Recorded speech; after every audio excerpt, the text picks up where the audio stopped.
UP विधानसभा चुनाव से पहले सियासी गहमागहमी बढ़ गई है। आजमगढ़ में ओवैसी और शिवपाल यादव की लंबी गुफ्तगू। मिशन 2022 फतेह के लिए दोनों पार्टियां साथ आ सकती हैं। सूत्रों के हवाले से यह खबर है।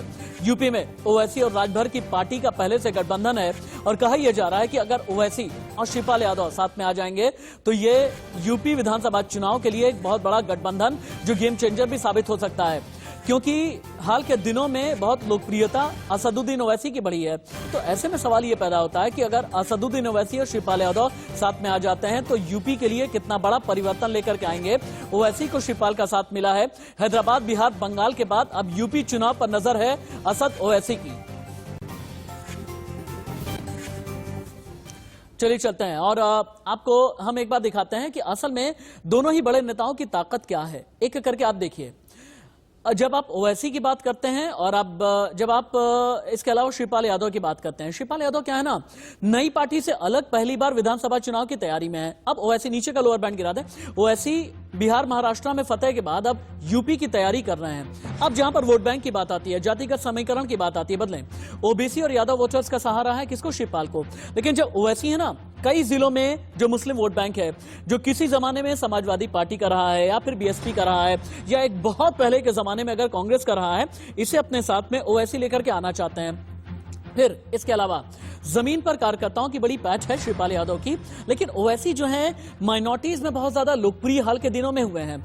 यूपी में गैर भाजपावाद का नारा शिवपाल यादव ने बुलंद किया है और राज्य में छोटे दलों का साथ लेकर के किस तरह से आगे बढ़ा जाए, ये हाल के दिनों में असद ओवैसी ने पूरी की पूरी व्यूह रचना की है। और इसी को लेकर के ये कहा जा रहा है कि असद ओवैसी को ये पता है कि समाजवादी पार्टी एक क्षत्रप है, बीएसपी एक क्षेत्रीय क्षत्रप है। अगर साथ में मिलाना है तो छोटी छोटी पार्टियों को साथ में लेकर के आए, शिवपाल को साथ में लेकर के आए जो छोटा वोट बैंक अपने साथ में रखते हैं, ओपी राजभर को साथ में लेकर के आए जो आते हैं राजभर समाज से, और सुहेलदेव को मानने वाले जितने भी लोग हैं वो एसबीएसपी के साथ में होते हुए उनके गठबंधन के साथ में चले आए। तो ऐसे में ये गठबंधन कितना बड़ा गेम चेंजर साबित होगा, ये सबसे बड़ा सवाल है। सीधे हम लखनऊ का रुख कर लेते हैं। यूपी की राजधानी लखनऊ में इस मीटिंग को लेकर के हलचल क्या है, खुर्रम ज्यादा जानकारी के साथ जुड़े हैं। खुर्रम, शिवपाल यादव और असदुद्दीन ओवैसी की मीटिंग कितनी देर चली है? मीटिंग में कौन कौन रहा है? किस एजेंडा पर, किन पॉइंट्स पर बातचीत हुई है? क्या 2022 विधानसभा चुनाव में गठबंधन में ये दोनों पार्टियां साथ में होंगी?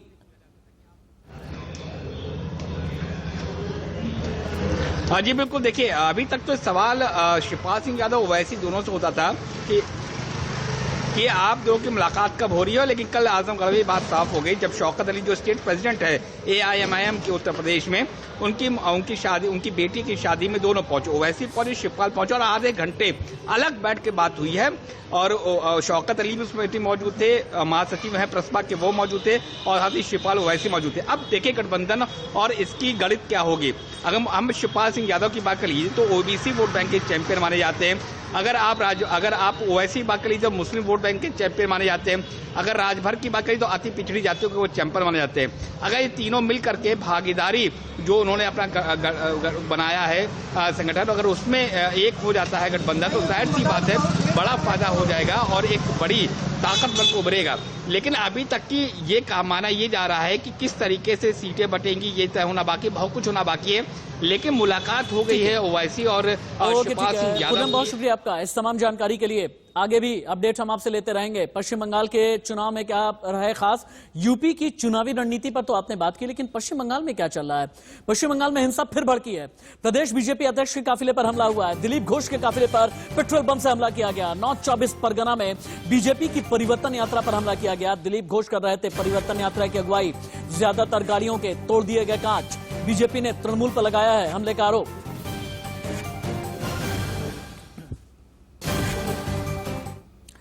बंगाल का रक्त चरित्र क्या बताता है और बंगाल के रक्त चरित्र में कितनी राजनीतिक हत्याएं हुई हैं, अब आप ये देखें। साल 2019 में 26 राजनीतिक हत्याएं, 6 महीने में 12 राजनेताओं की हत्याएं। लोकसभा चुनाव के बाद से 47 राजनीतिक हत्याएं और 2014 से 2020 के बीच बीजेपी के 130 कार्यकर्ताओं की हत्या को अंजाम दिया गया है। 2021 में अब तक कई टीएमसी और बीजेपी नेता पर हमला हुआ है। लेकिन बंगाल में चूंकि भारतीय जनता पार्टी बढ़ती चली जा रही है, 2014 वर्सेस 2019 का जब आप आंकड़ा देखेंगे ना तो आप समझ पाएंगे कि बीजेपी ने कितनी तेजी के साथ में बढ़त ली है। जहां बीजेपी के पिछले यानी 2014 के लोकसभा चुनाव का वोट परसेंट था 17.02, वहीं 2019 में बढ़ करके ये हो गया लगभग 40% के आसपास। हालांकि टीएमसी भी थोड़ी सी बढ़ी, लेकिन बीजेपी का सीट शेयर जो था बहुत ज्यादा बढ़ गया। आगे हम बढ़ेंगे और आपको एक चीज बतानी बहुत जरूरी है। बताना यह जरूरी है कि बंगाल का चुनाव कैसे किसान तक भी आकर के टिक गया है। और